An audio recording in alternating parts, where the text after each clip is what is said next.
اعوذ باللہ من الشیطان الرجیم۔ پناہ مانگتا ہوں میں اللہ کی شیطان مردود سے۔ بسم اللہ الرحمن الرحیم۔ شروع اللہ کے نام سے جو بڑا مہربان نہایت رحم والا ہے۔ دا باٹم لائن کے ناظرین اکرام، السلام علیکم۔ محترم ناظرین، ہم اپنی آج کی ویڈیو میں حضرت غوث پاک سید عبدالقادر جیلانی پیرانے پیر دستگیر رحمت اللہ تعالی علیہ اور ایک ڈھابے والی عورت کا قصہ آپ کے سامنے پیش کریں گے جو یقیناً آپ کے لیے دلچسپی کا باعث ہوگا، لیکن قبل اس سے ہم 11ویں شریف کی مختصر تاریخ آپ کے سامنے پیش کرنا چاہتے ہیں۔ ناظرین اکرام، علامہ امام یافعی قادری رحمت اللہ تعالی علیہ یوں تحریر کرتے ہیں، 11ویں کی اصل یہ تھی کہ حضرت غوث سمدانی رضی اللہ تعالی عنہ حضور پر نور صلی اللہ علیہ وآلہ وسلم کے 40ویں کا ختم شریف ہمیشہ 11 ماہ ربیع الثانی کو کیا کرتے تھے۔ وہ نیاز اس قدر مقبول و مرغوب ہوئی کہ اس کے بعد آپ ہر ماہ کی 11 تاریخ کو سرور کونین وجہ تخلیق کائنات حضور پر نور صلی اللہ علیہ وآلہ وسلم کا ختم شریف دلانے لگے۔ آخر رفتہ رفتہ یہی نیاز خود حضرت غوث پاک کی 11ویں شریف مشہور ہو گئی۔ آج کل لوگ آپ کا عرس مبارک بھی 11 تاریخ کو ہی مناتے ہیں، حالانکہ آپ رحمت اللہ تعالی کی تاریخ وصال 17 ربیع الثانی ہے۔ حضور غوث پاک جس ذوق و شوق سے سرور کائنات محمد الرسول اللہ صلی اللہ علیہ وآلہ وسلم کا عرس مقدس ہر ماہ کی 11 تاریخ کو منعقد فرماتے تھے، اللہ پاک نے اسے ایسا قبول عام عطا کیا کہ آپ کے وصال کے بعد خود آپ کی فاتحہ کے لیے بھی ہر ماہ 11 تاریخ مقبول ہو گئی۔ چنانچہ دیگر مشائخ کا عرس تو سال کے آخر میں ہوتا ہے یا ایک بار ہوتا ہے، لیکن حضور غوث اعظم رحمت اللہ تعالی علیہ کی یہ امتیازی شان ہے کہ بزرگان دین نے آپ کا عرس مبارک ہر مہینہ کی 11 تاریخ کو مقرر کیا۔ سرکار سیدنا غوث پاک کی 11ویں شریف کی مبارک تقریب صرف پاکستان میں ہی مروج نہیں ہے، بلکہ اس کا اہتمام عرصہ دراز سے بزرگان عرب اور عجم کرتے آئے ہیں، جس کی شہادت ہندوستان میں سب سے پہلے علم حدیث کی اشاعت کرنے والے محدث شیخ عبدالحق محدث دہلوی رحمت اللہ تعالی علیہ کرتے ہیں۔ فرماتے ہیں، بے شک ہمارے ملک ہندوستان میں آج کل 11ویں تاریخ مشہور ہے۔ یہ عرس پاک 11ویں شریف حضور سیدنا غوث اعظم سے منسلک ہے، اور یہی تاریخ آپ کی ہندی اولاد اور مشائخ میں بھی متعارف ہے۔ امام عبدالوہاب متقی مکی رحمت اللہ تعالی علیہ بھی اسی تاریخ کو 11ویں شریف کا ختم دلایا کرتے تھے، اور ان کے مشائخ بھی۔ بزرگان دین کی شہادتوں سے یہ بات ثابت ہو چکی کہ 11ویں شریف موجودہ دور کی ایجاد نہیں ہے، بلکہ اسلاف کا قدیم طریقہ ہے، اور صالحین کی پسندیدہ چیز پر عمل کرنے کے متعلق خود رسول پاک صلی اللہ علیہ وآلہ وسلم کا ارشاد گرامی موجود ہے۔ فرمان ہے، یعنی جس چیز کو مسلمان اچھا سمجھے وہ چیز اللہ تعالیٰ کے نزدیک بھی اچھی ہوتی ہے۔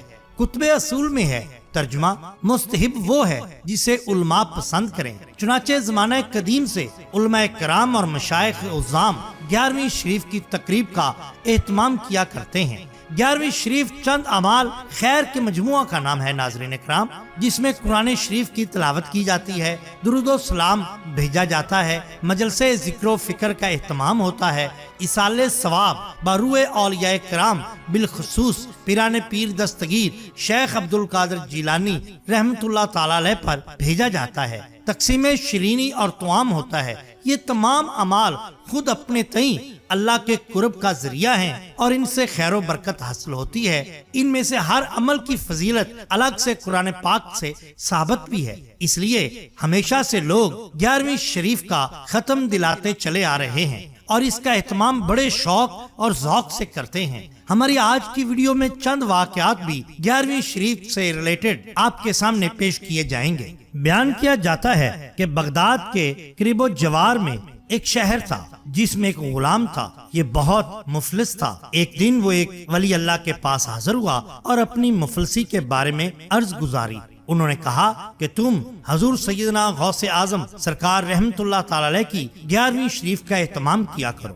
چنانچہ وہ شخص حضور غوث پاک سرکار کا عقیدت مند بن گیا۔ یہ شہر جس کا حاکم بہت جابر تھا، اس آدمی نے 11ویں شریف کا ختم دلایا اور نیاز بانٹی، مگر چند ایک فتنہ پرست لوگوں نے اس کی شکایت حاکم شہر سے کر دی کہ شہر میں ایک نیا آدمی آیا ہے جو اپنے ساتھ ایک نیا مسلک لے کر آیا ہے، اگر اس کا کلا کما نہ کیا گیا تو بغاوت کا خدشہ ہے۔ اس کو گرفتار کر لیا گیا اور نئے مسلک کی بابت دریافت کیا گیا۔ اس نے کہا کہ میں حضور غوث پاک سرکار کا غلام ہوں اور ہر ماہ 11ویں شریف کا ختم دلاتا ہوں، کیونکہ اسی سے میری مفلسی ختم ہوئی اور اللہ تعالیٰ نے مجھے غنی کر دیا۔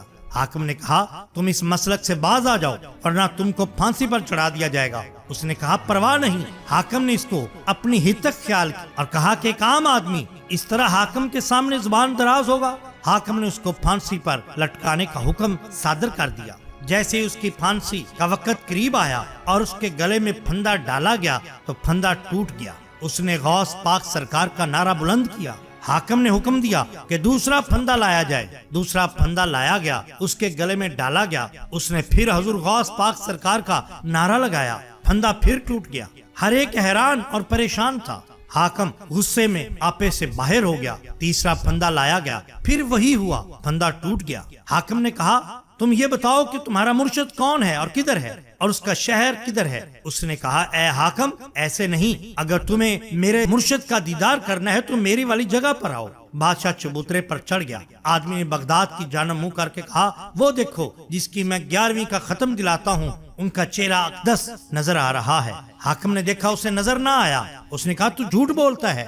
اس آدمی نے کہا نہیں، تم کلمہ شہادت پڑھو، غوث پاک سرکار کا نعرہ لگاؤ اور پھر دیکھو۔ حاکم نے ویسے کیا۔ کیا دیکھتا ہے کہ حضور پر نور کا چہرہ اقدس بادلوں میں اسے نظر آنے لگا۔ سبحان اللہ۔ حاکم فوراً توبہ طائب ہوا اور اس کے بعد وہ اپنے ارادے سے باز آیا، اور کہا جاتا ہے کہ اس کے بعد اس شہر میں بھی 11ویں شریف کا اہتمام بڑے ذوق و شوق سے ہوتا رہا۔ بالکل اسی طرح ہندوستان کے علاقے جھارکھنڈ کا ایک واقعہ بھی بیان کیا جاتا ہے۔ ہوا کچھ یوں کہ بھارت کے علاقہ جھارکھنڈ میں ایک عورت رہتی تھی جس کا نام روہی تھا۔ وہ بیوہ تھی، دلت قوم سے تھی۔ اس کا گاؤں میں ایک چھوٹا سا ڈھابا تھا۔ بڑی مشکل سے زندگی کے دن کٹ رہے تھے۔ 5 بیٹیاں تھی اور ایک بیٹا تھا۔ بیٹا تمام بیٹیوں سے چھوٹا تھا۔ روہی کا خاوند بیٹے ہرش کی پیدائش کے بعد ہی فوت ہو گیا۔ اب تمام بچوں کی پرورش کی ذمہ داری روہی پر آن پڑی۔